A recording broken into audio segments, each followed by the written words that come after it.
ವಿವಾದಗಳ ಸೃಷ್ಟಿಕರ್ತ ಸಂಸದ ಅನಂತಕುಮಾರ್ ಹೆಗಡೆ ಈಗ ಸ್ವಪಕ್ಷ ಬಿಜೆಪಿಗೆ ಬಿಸಿ ತುಪ್ಪವಾಗಿದ್ದಾರೆ. ಅತ್ತ ಉಗುಳುವಂತೆಯೂ ಇಲ್ಲ, ಇತ್ತ ನುಗ್ಗುವಂತೆಯೂ ಇಲ್ಲ, ಅಂತಹ ಒಂದು ಸ್ಥಿತಿಯನ್ನ ನಿರ್ಮಾಣ ಮಾಡಿದ್ದಾರೆ. ಇನ್ನು ಕ್ರಮ ಕೈಗೊಂಡಿದ್ದೇ ಆದರೆ ಹಿಂದೂ ವೋಟ್ಗಳು ಕೈ ತಪ್ಪುವಂತಹ ಭೀತಿ ಬಿಜೆಪಿಗೆ ಎದುರಾಗ್ತಾ ಇದೆ. ಇನ್ನು ನಾಲಿಗೆಗೆ ಕಡಿವಾಣ ಹಾಕದೇ ಇದ್ರೆ ಇತ್ತ ಮುಸ್ಲಿಮರು ಮತ್ತಷ್ಟು ಮುನಿಸಿಕೊಳ್ಳುವಂತಹ ಪರಿಸ್ಥಿತಿ ಇದೆ. ಹಾಗಾಗಿ ಸಮರ್ಥನೆಗೆ ಇಳಿಯದೆ ಸಂಸದ ಅನಂತಕುಮಾರ್ ಹೆಗಡೆಯಿಂದ ಬಿಜೆಪಿ ಅಂತರ ಕಾಯ್ದುಕೊಳ್ತಾ ಇದೆ. ಇನ್ನು ಮತ್ತೊಂದೆಡೆಯಲ್ಲಿ ಹೆಗಡೆ ಅವರ ವಿರುದ್ಧ ಸಿಟಿ ರವಿ, ವಿಜಯೇಂದ್ರ, ಸೋಮಣ್ಣ ಅವರ ವಿರುದ್ಧವೇ ಕಿಡಿಕಾರಿದ್ದಾರೆ. ಇನ್ನು ಮತ್ತೊಂದೆಡೆಯಲ್ಲಿ ರಾಷ್ಟ್ರದಾದ್ಯಂತ ಶುಕ್ರಿಯಾ ಮೋದಿ ಅನ್ನುವಂತಹ ಕಾರ್ಯಕ್ರಮ ಕೇಂದ್ರ ಸರ್ಕಾರ ಹಮ್ಮಿಕೊಂಡಿದೆ. ಇದೇ ಸಂದರ್ಭದಲ್ಲಿ ಮಸೀದಿ ಒಡೆಯುವಂತಹ ವಿಷಯಕ್ಕೆ ಸಂಬಂಧಪಟ್ಟಂತೆ ಸಂಸದ ಅನಂತಕುಮಾರ್ ಹೆಗಡೆ ಮಾತನಾಡಿದ್ದಾರೆ. ಈ ಬಾರಿ ಉತ್ತರ ಕನ್ನಡದ ಟಿಕೆಟ್ ಕೈ ತಪ್ಪಿಸುತ್ತಾ ಹೆಗಡೆ ಅವರ ಡ್ಯಾಮೇಜಿಂಗ್ ಸ್ಟೇಟ್ಮೆಂಟ್ ಅನ್ನುವಂತಹ ಪ್ರಶ್ನೆ ಕೂಡ ಎದುರಾಗ್ತಾ ಇದೆ. ಯಾಕಂದರೆ ಒಂದೆಡೆಯಲ್ಲಿ ಪ್ರಧಾನಿ ನರೇಂದ್ರ ಮೋದಿ ಅವರು ತಮ್ಮ ಇಮೇಜನ್ನು ಬದಲಾಯಿಸಿಕೊಳ್ಳೋದಕ್ಕೆ ಅಂತ ಪ್ರಯತ್ನ ಮಾಡ್ತಾ ಇದ್ದಾರೆ. ಇದೇ ಕಾರಣಕ್ಕಾಗಿ ಶುಕ್ರಿಯಾ ಮೋದಿಜಿ ಅನ್ನುವಂತಹ ಒಂದು ಕಾರ್ಯಕ್ರಮ ಕೂಡ ಹಮ್ಮಿಕೊಳ್ಳಲಾಗ್ತಾ ಇದೆ. ದೇಶದಾದ್ಯಂತ ಈ ಒಂದು ಕಾರ್ಯಕ್ರಮವನ್ನು ಪ್ರಧಾನಿಯವರು ಹಮ್ಮಿಕೊಳ್ತಾ ಇದ್ದಾರೆ. ಇದೇ ಸಂದರ್ಭದಲ್ಲಿ ಈ ಹೇಳಿಕೆ ಅನಂತಕುಮಾರ್ ಹೆಗಡೆ ಅವರ ಟಿಕೆಟನ್ನು ತಪ್ಪಿಸುತ್ತಾ ಅನ್ನುವಂತಹ ಪ್ರಶ್ನೆ ಎದುರಾಗ್ತಾ ಇದೆ. ಹೆಗಡೆಗೆ ಟಿಕೆಟ್ ಕೊಡೋದು ಬೇಡ ಅಂತ ರಾಜ್ಯ ಬಿಜೆಪಿ ಘಟಕ ಕೂಡ ಹೇಳ್ತಾ ಇದೆ. 2,000ಕ್ಕೂ ಹೆಚ್ಚು ನೋಡಿ, ಹಿರಿಯರಿಗೆ ಮತ್ತು ಸ್ಥಾನಕ್ಕೆ ಯಾವ ಗೌರವ ಕೊಡಬೇಕು ಅದು ಗೌರವ ಕೊಡಲೇಬೇಕು.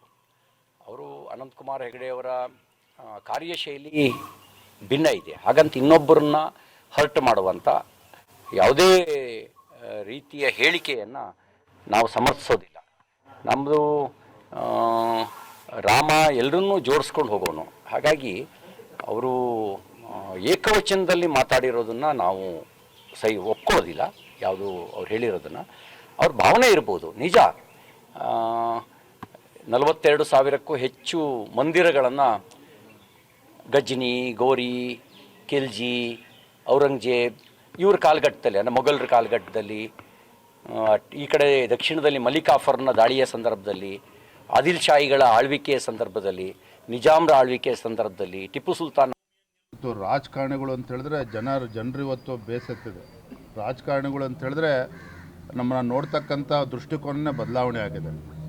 ಹಾಗಾಗಿ ಯಾರೇ ಇರ್ಬೋದು, ನಮ್ಮ ಹೇಳಿಕೆಗಳು ನಮ್ಮ ಸ್ಥಾನಕ್ಕೆ ಚ್ಯುತಿ ಬರ್ಬೋದು, ಗೌರವ ಕಡಿಮೆ ಆಗಬಾರ್ದು.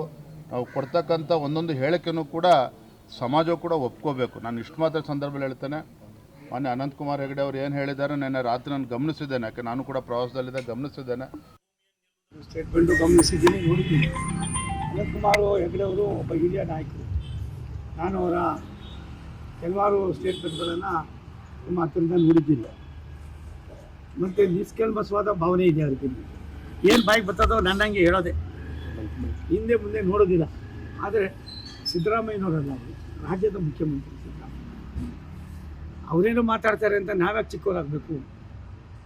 ನಾವು ಚಿಕ್ಕವರಾಗಬೇಕು. ಸಿದ್ದರಾಮಯ್ಯನವರು ಅವ್ರು ಎಷ್ಟು ಮಟ್ಟಿಗೆ ಮಾತಾಡ್ತಾರೆ ಏನು ಅನ್ನೋದು ಅವ್ರ ವಿವೇಚನೆ ಬಿಟ್ಟಿದ್ದು. ಆದರೆ ಅನಂತಕುಮಾರ್ ಹೆಗಡೆ ಅವರು ಸುಸಂಸ್ಕೃತ ಒಂದು ಕುಟುಂಬದಿಂದ ಬಂದಂಥವ್ರು. ನಾವು ನಮ್ಮ ಭಾಷೆನ ನಾವೇ ಇಡ್ತಾ ಇದ್ದವ್ರೆ. ಅದು ಸ್ವಲ್ಪ ನನಗೆ